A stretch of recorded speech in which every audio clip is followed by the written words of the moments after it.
आउ नाहांती पद्मश्री कमला पूजारी चिकित्साधीन अवस्था 76 वर्ष बयस शनिवार भोर 5टा समय से शेष निश्वास त्याग करिसेंति।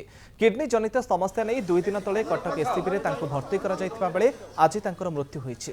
स्वतंत्र आम्बुलांस जोगे पद्मश्री कमला पूजारींकर मर शरीर जन्ममाटी कोरापुटर पात्रपुट अभिमुखे बाहरिछि। आसंता काली सकाळ 8टा समय राष्ट्रीय मर्यादार सह शेषकृत्य संपन्न हेब। पद्मश्री कमला पूजारींकर मृत्यु खबर शुणिबा परे जन्ममाटी कोरापुट पात्रपुट गाँव शोकर छाया खेली जाइछि। धान गवेषणा और संरक्षण पर कोरापुट जिलार एकमात्र आदिवासी महिला भावे देश में परिचित थिले पद्मश्री कमला पूजारी। 100 रु अधिक किसमर धान संरक्षण पर तांकु पद्मश्री सम्मान रे सम्मानित करा जायथिला। 2002 मसीह दक्षिण आफ्रिकार जोहान्सबर्ग ठारे तांकु इक्वेडर ऑफ इनिशिएटिव अवार्ड प्रदान करा जायथिला। सेहिपरि 2004 मसीह राज्य सरकार पक्षरु कमला पूजारी को श्रेष्ठ महिला चाषी भावे सम्मानित करा जायथिला।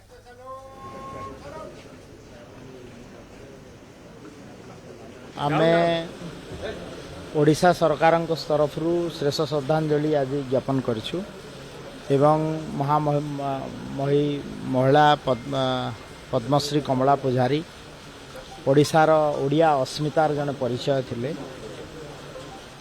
ऑर्गेनिक फार्मिंग कथा हो किंबा कोरापुट माटी रे जेतिकी आमर धानर देसी धान संग्रह करिकिर से गोटे सारा विदेश सारा देश रे गोटे परिचय सृष्टि करथिले जे जने पाठ नुहे निजर शौकी एवं प्रकृति प्रति भल पाइबा ही मनीषर परिचय से सृष्टि करथिले एवं ऑनरेबल प्रेसिडेंट को पाखरु पद्मश्री अवार्ड मध्य पाइथिले। आज सारा ओडिशा तांको पाई दुखित तांकर भलिया जने महिला को आमे महिषी महिला को हरइछु।